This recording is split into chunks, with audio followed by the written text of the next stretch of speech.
Excellencies, distinguished delegates, ladies and gentlemen, good afternoon. It is my pleasure to be with you today to moderate this important event on the Paris Agreement Implementation and Compliance Committee. My name is Luisa Rodríguez, and I'm a legal officer at the United Nations Climate Change Secretariat, and I'm also the secretary of this committee. Today, I'm joined by the following distinguished speakers and panel members. We will hear welcoming remarks from Mr. Simon Stiell, Executive Secretary of the United Nations Climate Change Secretariat. Furthermore, we will have the pleasure to welcome Ambassador Syed Haider Shah from the Ministry of Foreign Affairs of Pakistan, Mr. Henrik Hallgrim Eriksen, lead negotiator of Norway from the Norwegian Ministry for Climate and Environment, and Mr. Gao Shian, chair of the Consultative Group of Experts from China. They will share their reflections about the committee. I will also invite the intervention of the two co-chairs of the committee, Ms. Christina Voigt from Norway and Mr. Haseeb from Pakistan. Then we will hear closing remarks from Ms. Christine Adam, Director and Principal Legal Advisor of the Legal Affairs Division at the United Nations Climate Change Secretariat. At the end of the interventions by our speakers, I will open the floor for questions and comments from participants. Looking forward to it. But please join me in welcoming our panelists. And with further delay, I would like to invite now Mr. Simon Stiell to the podium to provide opening remarks. Simon, many thanks for joining us. Thank you.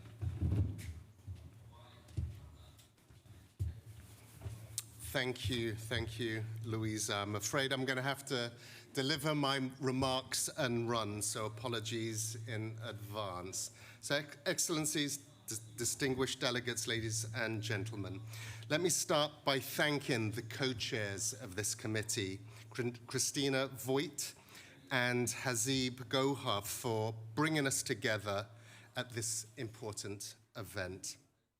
It has been a long journey on this, for all on this committee, from Paris to Sharm el-Sheikh, where you adopted a full set of procedural rules. However, we have much more to do. But first, allow me to take a step back and consider this moment we find ourselves in on the world's climate action journey. The steady stream of data about the worsening crisis can be dispiriting. Whenever I hear bad climate news, I remind myself that without global cooperative action, success is outside of our grasp. Without it, we would be headed for a calamitous level of global heating, well over 4 degrees Celsius. We're currently far from where we want to be. On current commitments, we are still heading to around 3 degrees of warming. So, the imperative now is rapid, just, and widespread acceleration through global cooperation under the Paris Agreement. This is why I have said this COP must deliver on 2 timeframes: a surge in climate action now, and a springboard for much faster progress in the critical years ahead of us. At UN Climate Change, we focus on how we can help enable the cooperation and acceleration needed. It is through a similar enabling lens that it can be helpful to see the work of this committee. Accountability is essential to a good governance agenda. To really know where we are by getting reliable and comprehensive reporting, which provides the necessary compass for action. And to build trust between parties and with the billions of people who rely on us doing what we say we will do. If parties are in non-compliance with the Paris Agreement, the assumption is that parties try to, but don't always succeed. Non-compliance is the symptom. What matters for the committee is to treat the cause. The committee will help parties meet their commitments under the Paris Agreement, and to do so in a non-adversarial, transparent, and context-specific way. This is at the core of the committee's approach when engaging with parties. How the committee engages with parties is important. It needs to maintain the trust and confidence of all parties. That way, we can also build trust with each party in doing its fair share to deliver on Paris and turning its pledges into actions. It is in this context that information, advice, and assistance are crucial tools of the committee. This is reflected in the fact that the committee has a non-exhaustive list of measures at its disposal, from engaging with dialogue with parties to offering assistance to address identified challenges. Through these efforts, the committee helps parties to tackle climate change by providing the necessary tools and support to uphold their Paris Agreement commitments. This is not to say that there are no challenges. There appears to be a reluctance of parties to resort to compliance mechanisms. When parties established the committee in the Paris Agreement, they accepted that if they fell short, they will receive help. And this is what the committee does. I hope today's event can be an opportunity to showcase the committee's expertise and successes on this front, helping parties to deliver fully on their promises of the Paris Agreement. This shared imperative has never been more important. Committee members, your work is cut out for you, but it's important work, and we look forward to hearing more about it. Thank you.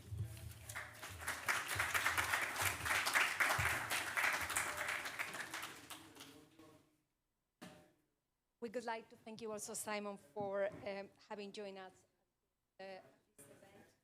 And now I would like to invite Ambassador Syed to the podium. Ambassador, you have the floor. Thank you.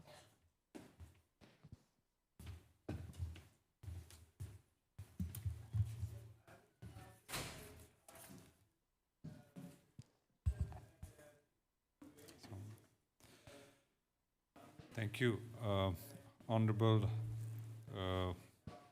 co-chairs, delegates, guests, ladies and gentlemen.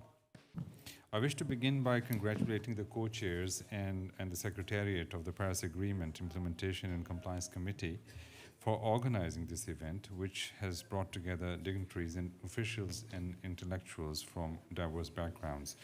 I also recognize and I appreciate the comments made by the Executive Secretary, UNFCCC, Mr. Simon Stiell, as well as Mr. The President of Mr. Henrik Eriksen, Norwegian Chief Climate Negotiator, to attend this event, which signifies the importance of today's discussion. Ladies and gentlemen, the Paris Accord is a landmark achievement of 2015, which was aimed at limiting the global warming at 1.5 degrees Celsius. But the commitment made in Paris have fallen short of practical actions. We are still struggling to implement the accord in true letter and spirit. The IPCC's sixth assessment report indicated that the greenhouse gas emissions must peak before 2025 and decline by 43% by 2030. There has been a noticeable gap between the commitments and actual progress. The progress made at Copenhagen in 2009 to mobilize $100 billion per annum has not been fulfilled yet. Ladies and gentlemen, Pakistan is deeply committed to the principles of the Paris Agreement, but grappling with the real and immediate immediate impacts of climate change. I'm sure you have already heard the heart-wrenching stories of last year's climate-induced floods in Pakistan, which impacted 33 million people, including women and children. The raging waters from our melting glaciers in the north ripped through the south, and destroying roads, railway networks of thousands of miles, causing a loss and damage of more than $30 billion in just a few months. Although we are committed to taking preventive measures to mitigate these effects, but our capacity to do so is limited by our resources. Pakistan has submitted its ambitious nationally determined contributions at COP26 in Glasgow, planning to launch we are planning to launch the biennial transparency report at this COP, and we have also introduced a national adaptation plan. Given our vulnerability to the climate-induced disasters, our adaptation needs stand at $14 billion per year, and our energy transition cost is $101 billion by 2030. This is where the international community must step in, and the Paris Agreement has to intervene. It is remarkable that the PAICC is fully functional after its adoption of rules of procedure. We sincerely hope that it would continue to work in a transparent, facilitative, and non-punitive manner. To make the committee more effective, there are a few suggestions. One, the committee has a greater role to address the systemic issues, including finance mobilization, technology transfer, and capacity building of the developing countries. The committee, in coordination with the technical expert reviewers, can enhance its engagement with the parties to devise plans for finance mobilization and capacity building tools, including preparation of feasibility studies for the bankable and climate resilient development projects for the developing countries in a facilitative manner. Two, I hope that the ongoing discussions on the global stocktake would culminate in the adoption of an even more ambitious approach to effectively implement the Paris Agreement. The committee, within its mandate, must develop an action plan to implement key decisions of the GST, including on climate finance. Third, the global financial architecture is required to be revamped, and we have heard this point being raised, reiterated many times during this COP. The committee may consider to engage with the international financial institutions, multilateral development banks, international donors, and other financial mechanisms of the UNFCCC to step up their efforts for providing affordable and long-term financing for developing countries, especially to address the adaptation needs of the developing countries. And lastly, mitigation and adaptation goals are to be based in a clear burden-sharing formula. The principle of common but differentiated responsibilities must be respected as we race towards a much higher trajectory of warming than defined in the Paris Agreement. I thank you for your attention. Thank you.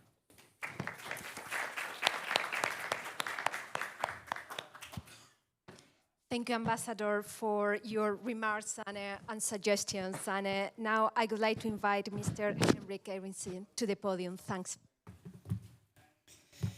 Thank you, and thank you for inviting me. Thank you to the ambassador for his remarks, and thank you to the co-chairs, Christina, Voigt, and Haseeb Gohar for their able leadership of PAICC, which is a very important committee. We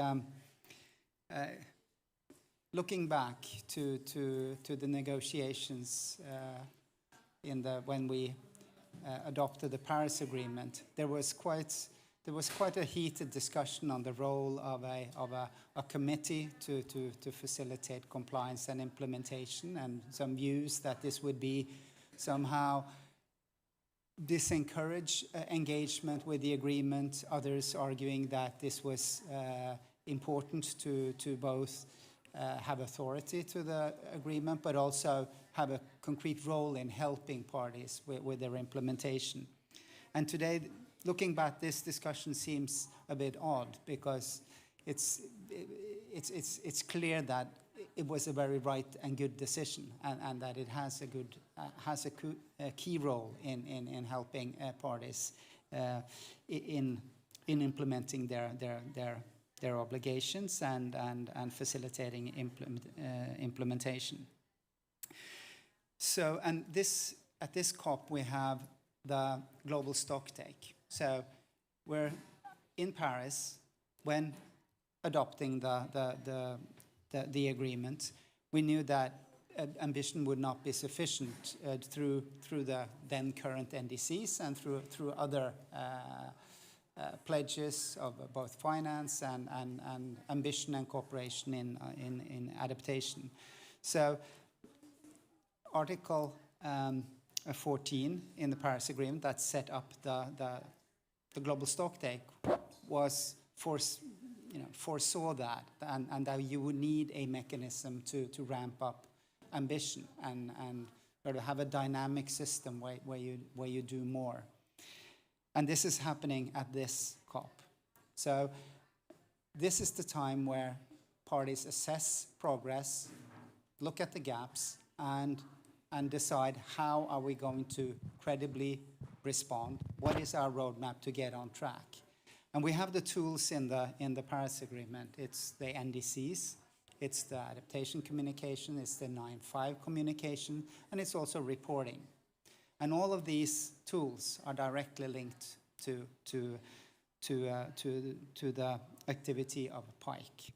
And in particular, I would highlight not only the NDCs and the future strengthening of ambition through these communication tools, but the first reporting that is coming next year. The first biennial transparency reports will be coming. Parties are obliged to submit them next year, and this will be a key feature of the Paris Agreement, because if many are providing solid reports, then that's a good thing. It builds up it gives a lot valuable information, but it also builds up authority for the Paris Agreement. And if not, then that would be the opposite. And it also serves to provide engagement with the Paris Agreement and inform the deliberation of the next round of NDCs and other tools of ambition, in particular on mobilizing financial resources.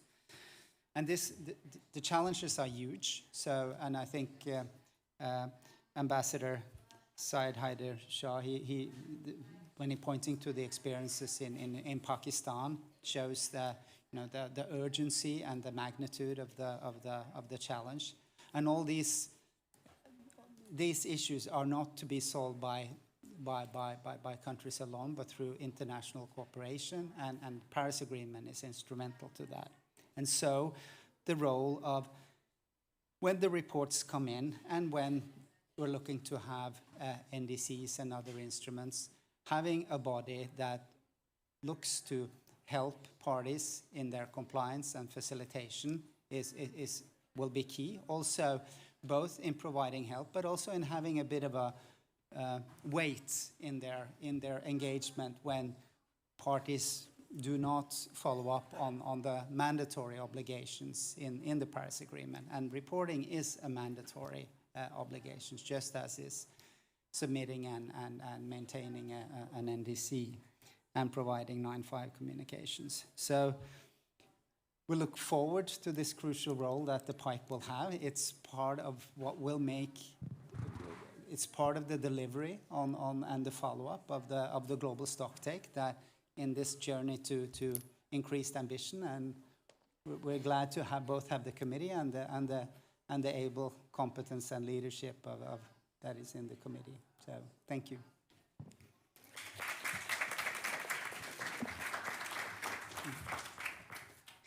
Thank you for stressing the linkages between this committee and the reporting, in particular the coming BTRs. And now I would like to invite Mr. Gao Shian to the podium. Thank you.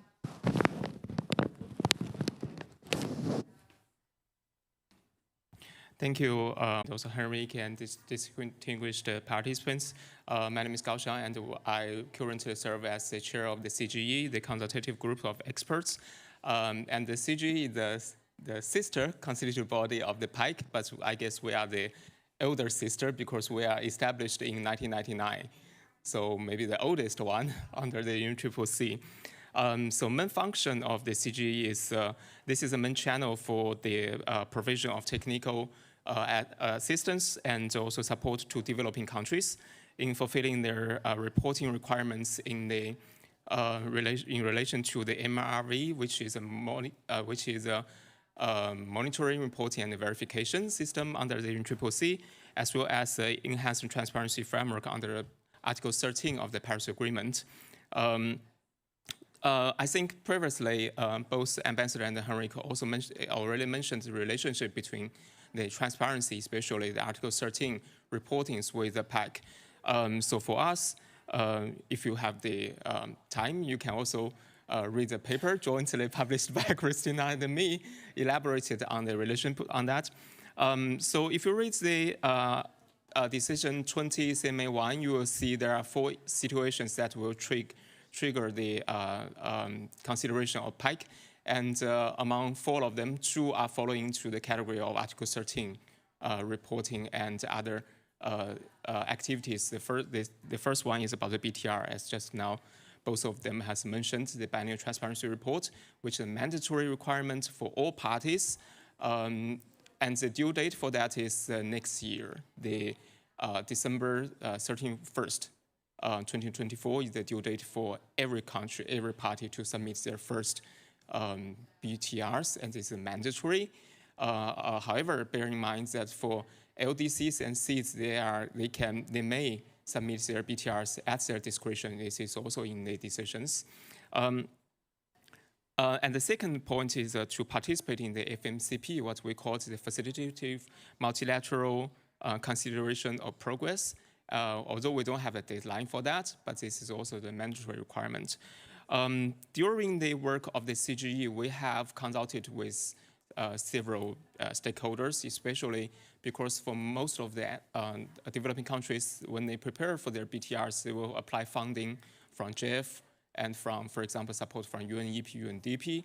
The information we got is that there would be some parties who will miss the deadline for the first BTRs, and those countries, especially those ones who are not the LDCs or seeds, this comes to our concern. And this is why I think both PAICC and us could work together, especially to helping these developing countries to try to avoid this situation. Some of these things we can do, firstly, is that these countries can, if they foresee that they cannot miss the deadline, they may to send a letter to PAICC, and then PAICC can coordinate with us to try to think about what kind of assistance we can provide together with to this party.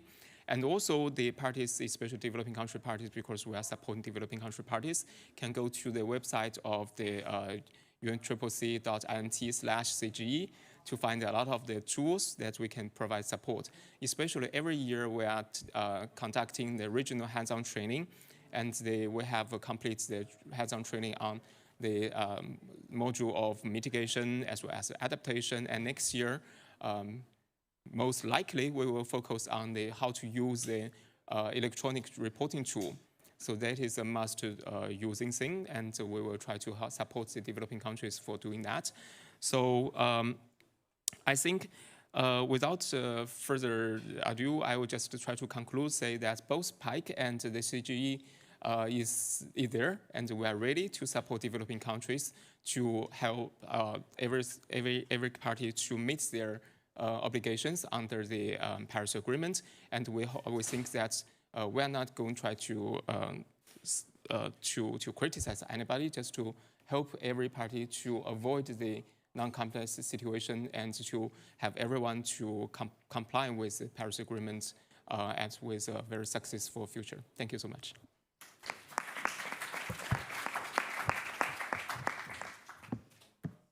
Thank you, Gao, for pointing out at the work that the committee and this group is doing.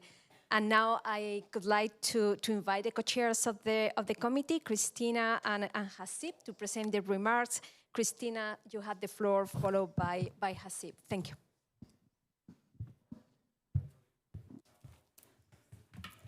Thank you, Luisa. Excellencies, ladies and gentlemen, dear friends of PAICC, I'd like to thank you very much for your interest and your time in coming here to our event and listen to some of the issues with respect to implementation and compliance with the Paris Agreement. I would also like to thank our speakers here today for joining us this afternoon in this event. Now, the Paris Agreement Implementation and Compliance Committee, or PAICC as we call it, and I like this acronym, is an important building block in the architecture of the Paris Agreement, as we already heard several times. It is custom designed to facilitate parties' implementation and compliance with all provisions of the Paris Agreement, and it is also purpose-built to address compliance challenges with the core legal obligations of parties under the agreement, which are all also listed in the committee's rules of procedure. Now, talking about the rules of procedures, the Executive Secretary already mentioned it. Last year at CMA 4 in Sharm el-Sheikh, parties adopted the full set of rules of procedures for the Compliance Committee, 20 pages of rules of procedure. And that allowed the Paris Agreement Implementation and Compliance Committee to start its work. And if you're interested in what we did this year, then I can refer to the the committee's report to the CMA, which was adopted on day 1 of this COP. This is important with respect to many provisions under the Paris Agreement, but in particular with regard to the transparency requirements. As Gao just alluded, the first BTRs are due on the 31st of December next year, 2024. And with respect to transparency obligations, PAICC has several mandated roles, and I'll just highlight a couple of them. The first is that the committee is mandated to help parties if they meet challenges in implementing the provisions under, including many different articles under Article 13 as well. This is one of the core functions of the committee. And this means that parties that might find it difficult to, for example, meet the deadline for the first biannual transparency report or any other challenges can bring this to the attention of the committee by a submission, for example, by a party, so that the committee can help addressing those challenges. The second linkage to Article 13 is that, in fact, the submission of biannual transparency reports is a core legal obligation under the Paris Agreement. Parties put significance on enhanced transparency when the Paris Agreement was negotiated. And PAICC is mandated to initiate the consideration of issues if a party does not submit information mandatory under Article 13.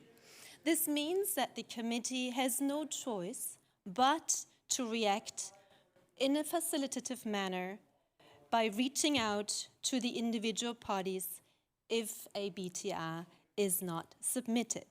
And it's not just the BTR, it is actually the mandatory elements of information as they are listed in Article 13.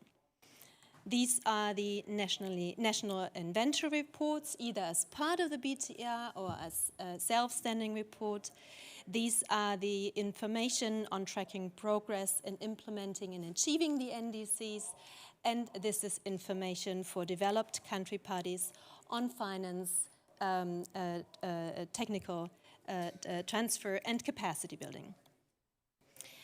A third role of the committee with respect to Article 13 is that the committee also has the possibility to bring to the attention of the CMA issues of a systemic nature.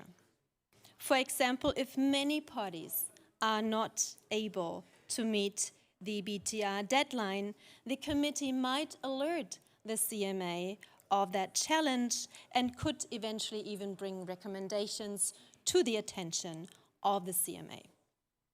And a fourth interlinkage between PAICC and transparency applies to situations where there are significant and persistent inconsistencies in the reporting under Article 13, as identified in the technical expert review reports. So that's something that is for later, but not for now. So you can see PAICC is ready to serve and to work, and much work may come to the committee in the years ahead. There are the 2024 deadline for the biennial transparency reports that we already mentioned. The same date is the deadline for the next 9/5 communications on 31st of December 2024. 2025, we have the next or the successive NDC communication. And then the year after, the next biennial transparency reports are due. These are all core deadlines corresponding to core legal obligations. I hope you find this interesting. And again, I'd like to thank you very much for coming here to be with us today, and thank you for your attention.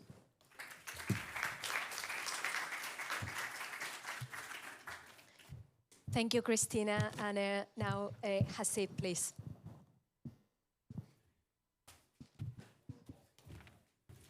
Ambassadors, Excellencies, ladies and gentlemen, a very good afternoon.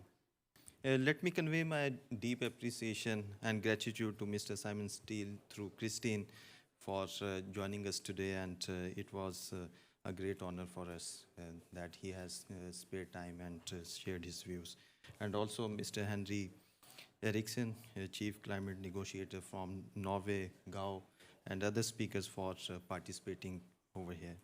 It is also my profound honor and privilege to share my views on the work of the Paris Agreement Implementation and Compliance Committee, a mechanism which had been conceived under Article 15 of the Paris Agreement to limit the Earth's temperature to 1.5 degrees centigrade, including by making financial flows consistent with the pathways towards lower greenhouse gases emissions and climate resilient development. Ladies and gentlemen, we are standing at a critical juncture. The goal to keep 1.5 seemed slipping away from our hands. The UN NDC synthesis report, while acknowledging the contributions of the parties, mentioned that the current contributions are insufficient to meet the aims and objectives of the Paris Agreement. But still, there is a light at the end of the tunnel. We hope that with the renewed commitment in the way at COP28 and with international cooperation, the global stocktake process would yield desired results. Operationalization of the loss and damage is one such achievement, but at the same time, we need more. Ladies and gentlemen, it has been my honor serving on this committee along with co-chair Christina for some time, and we sincerely hope that Article 15 mechanism of the Paris Agreement is equipped with the requisite tools to implement the agreement. Despite COVID-19 pandemic, the committee was able to adopt its first ever rules of procedure. Now the committee is fully functional. The committee's work has been conceived to remain transparent, facilitative, and non-punitive in nature. In that context, we have to reaffirm our deeper commitment to relive to the expectations of the world the business as usual is undesirable as the planet is getting warmer and we have to move forward from ambitions to actions. As a way forward, I consider it important to take few additional steps which may be helpful for the committee's future work. Number one, in coordination and consultation with the Secretariat, with the parties and other stakeholders, we have to restore the trust of the international community on the mechanism. Our job is not to perform climate policy, but certainly help the parties to live up to their own commitments. In that context, we have to enhance our strategic coordination and communication with key stakeholders, including technical experts, parties, Secretariat, IFIs, and other green climate funds. Number two, we need to devise a 5-year strategic plan of the committee to attain its strategic objectives of the mechanism. In that context, we are counting on the support of the Secretariat as well as the parties to have the suggestions, recommendations, and adoption at the next CMA. And finally, I am also thankful to the support of Norway for designing and making a very customized course on understanding the compliance mechanism. And I'm very hopeful that that course will be very helpful in order to understand the compliance regime. So I urge and request all the participants to please take benefit of that course. I thank you all.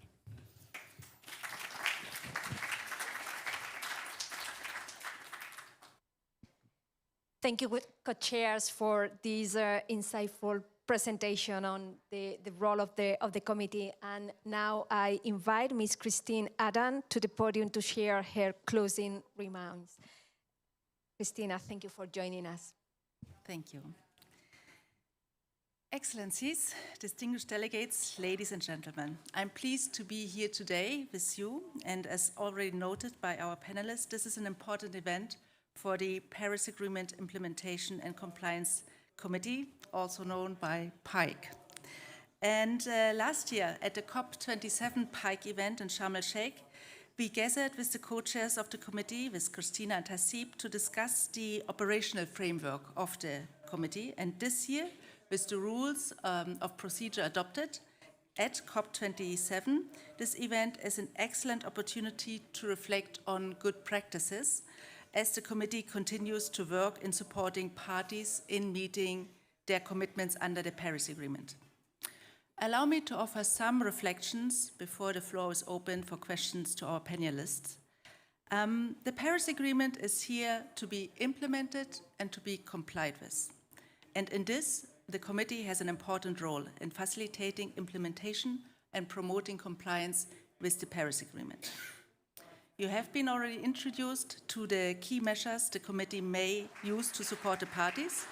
The collaborative engagement with parties is one of the core tools at the disposal of the committee. I would like to introduce also the importance of awareness-raising activities as tools to enhance the overall effectiveness of the Paris Agreement. Compliance begins with a good knowledge of the obligations and also the consequences of non-compliance. And in this regard, I believe that fostering awareness and building capacity will ultimately contribute to a successful implementation of the Paris Agreement. In this context, and as it was alluded before, the UNFCCC Secretariat has worked hand in hand with the committee to ensure that the role of the committee is more widely and better known. And it is crucial to understand the nature, function, and operation of the committee. And with this in mind, the Secretariat has developed e-learning courses called the Paris Agreement Implementation and Compliance Committee.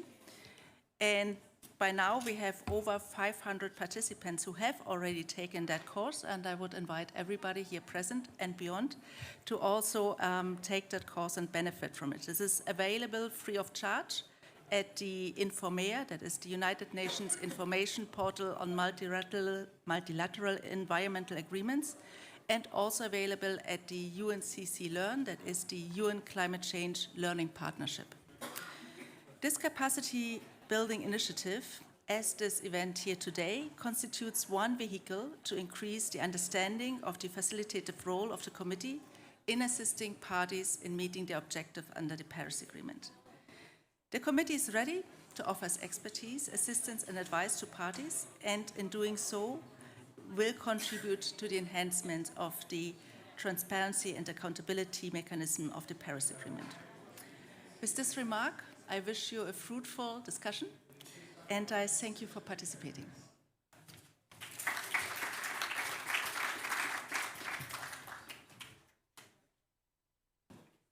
I would like to thank all the speakers for sharing their views and ideas and reflections, which I'm sure will be extremely important for the work of the committee going forward.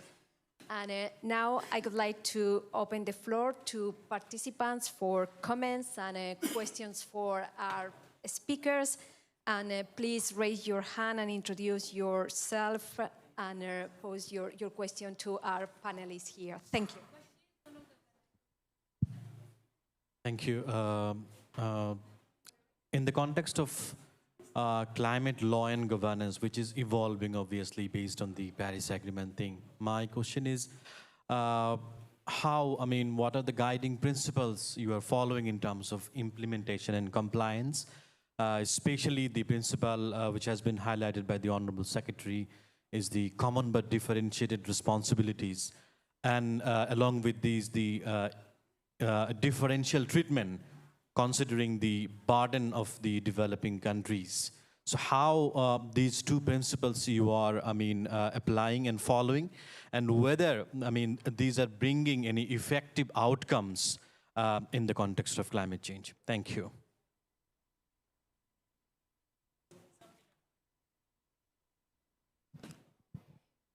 Would you like to collect a couple of questions?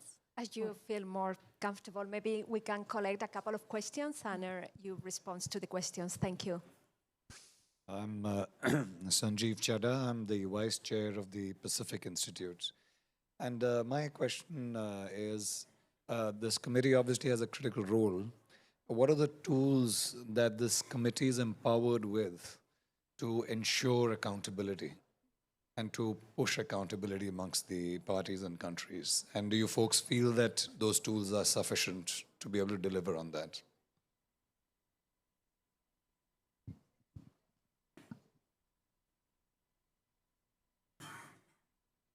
There are no any other questions. I could invite the panelists to address the questions raised. Thank you. Well, I'm happy to take a stab in answering those two questions. But before doing so, I would really like to acknowledge the presence of several PAICC members here in the room. Maybe they can briefly raise their hands so that you actually can see that it's not just the two of us here. Half of the committee is here. And I would also like to thank them on behalf, I guess, also of Haseeb and myself for their hard work throughout the several years that we've had the pleasure of working together. And being already in that thanking line, I would like to thank so much the Secretariat for supporting the work of PAICC in an excellent and reliable manner. So thank you so much, Luisa and your entire team, Christina, Gianluca, every one of you. Very quickly to your question on differentiation, taking into account differences. Well, PAICC is, as I said earlier, is custom built to correspond to the legal obligations in the Paris Agreement. And throughout the entire agreement, very much care has been taken in designing and defining how to take into account differences. Starting with Article 2.2 and the very nationally determined nature of NDCs, the flexibilities built in, and PAICC is reactive to those differences that are built into the agreement all over the place. The general principles for how the committee is supposed to work, both are partly defined and set out in Article 15, but also in its modalities and procedures adopted in Katowice in Decision 20 CMA 1. And there PAICC is requested to work in a non-punitive, facilitative manner, taking into account national capabilities and circumstances, And this is something that we will do in the engagement with parties concerned once we raise issues to them, and then also in defining the measures. And that's a nice segue, I guess, to your question about what can the committee do, what are the tools available to it. Again, there's a non-exhaustive list of possible measures that the committee can adopt that is also part of the same decision from Katowice. It always starts with engaging in a dialogue with the party concerned, that's a given, but it can, with the party concerned, address challenges in terms of reaching out to support mechanisms that are serving the agreement, giving recommendations to support bodies, and eventually it can ask for an implementation plan, work together with the party concerned on how to get back into compliance, how to address the challenges that the committee together with the party was able to identify. And if all that does not lead to any successful outcome, the let's say the final measure is a statement of fact. We hope we'll never get there, but that is all what the decision sets out as the available tools to the committee. But as I said, it's not exhaustive. There may be other more appropriate measures depending on the case in question.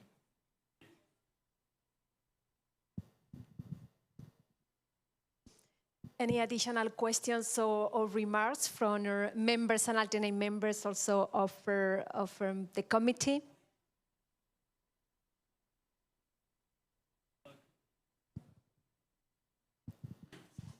Thank you.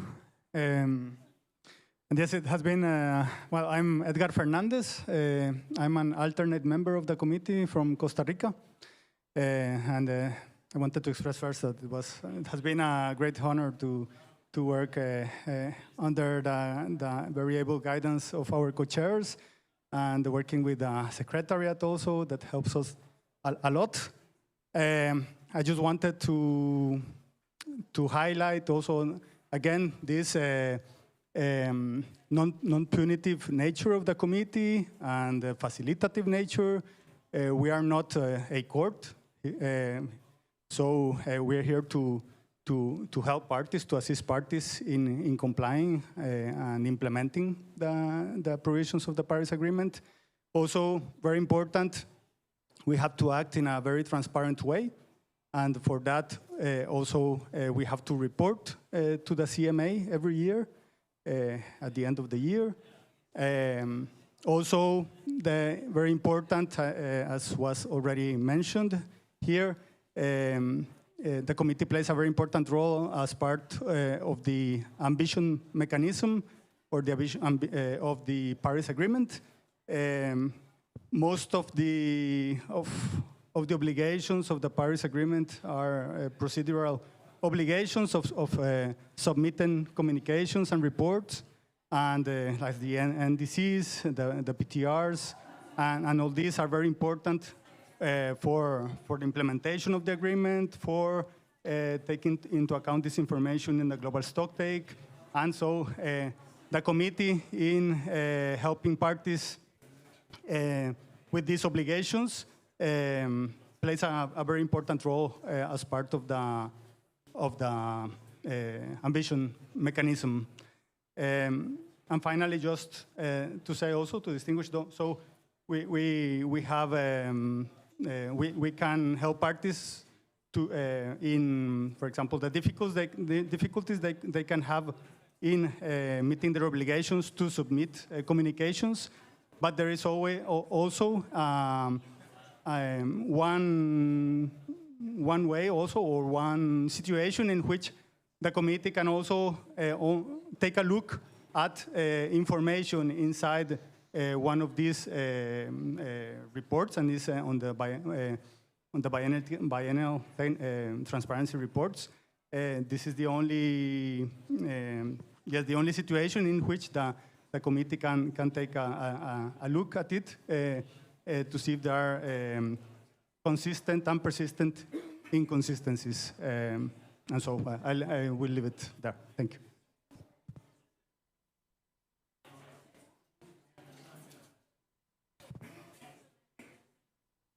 Hi, my name is Niamh Gary. I'm doing a PhD in University College Cork, which is in Ireland.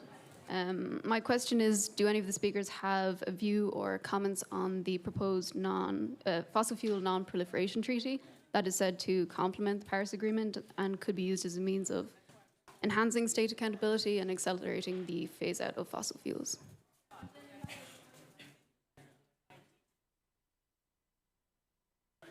Thank you. Mine is a vote of thanks to Christina and Haseeb for the good work you have done in leading the committee.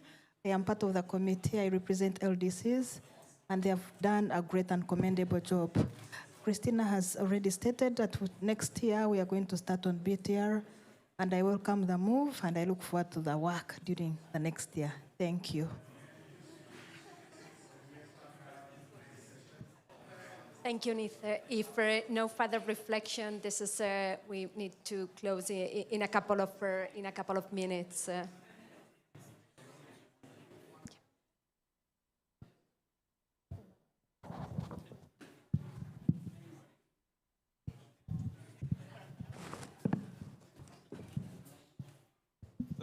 Thank you very much for your question. I think your question is related with mitigation. And of course, this committee has a very comprehensive scope and comprehensive mandate, including the mitigation aspect. And we are very much mindful about what is happening in the climate change discourse. And of course, our aim and objective is to attain 1.5 goal.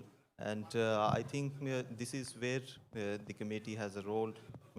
We can advise the parties, we can help and engage with them in order to achieve their mitigation goal, as well as on finance mobilization and other aspects of the Paris Agreement. So this committee has the requisite tools in order to achieve that goal.